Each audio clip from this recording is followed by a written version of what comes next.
Ako po si Priscilla Diviste, taga Magmar, Batangas. Ako po ay nagpunta dito si Dr. Alternativo sa PYP Mansion sa Cubao. Sa kadahilan ng nung una pong mga last month po ng September-October po 2011, nakaramdam po ako ng maraming sakit sa katawan tulad ng hypertension.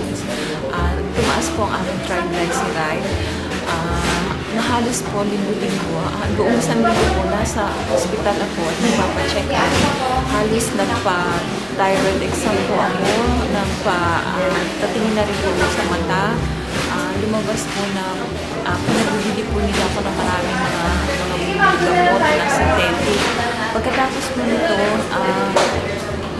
napansin ko po, nagkaroon din po ako ng nodules sa aking leeg na nung dalhin ko po naman sa doktor, ang sabi ko sa akin ay kailangan daw po i-biopsy kasi within 2 weeks po, lumaki po ang nodules ko from 2 cm to 3 cm. Kaya po, binigyan na ako ng mga recommendation para pumunta po sa hospital sa UARM.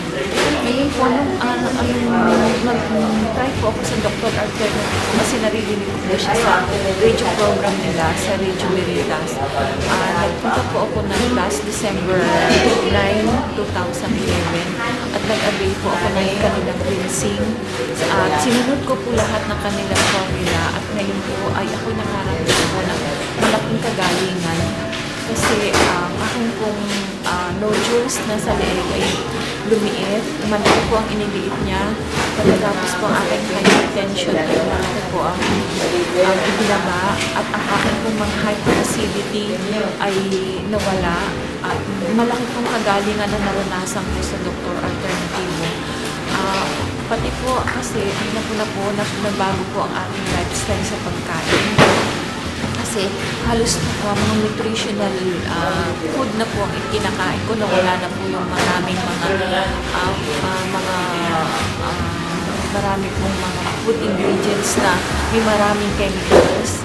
Ngayon po, parang lumakas po ako at nag-lose po ako ng weight na dati po nagkukos ng aking pagkahabo. Pag po ako po ay maraming ginagawa.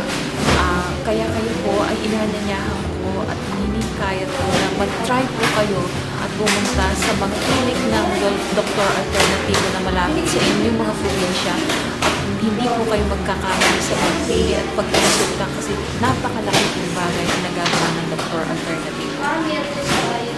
Salamat po.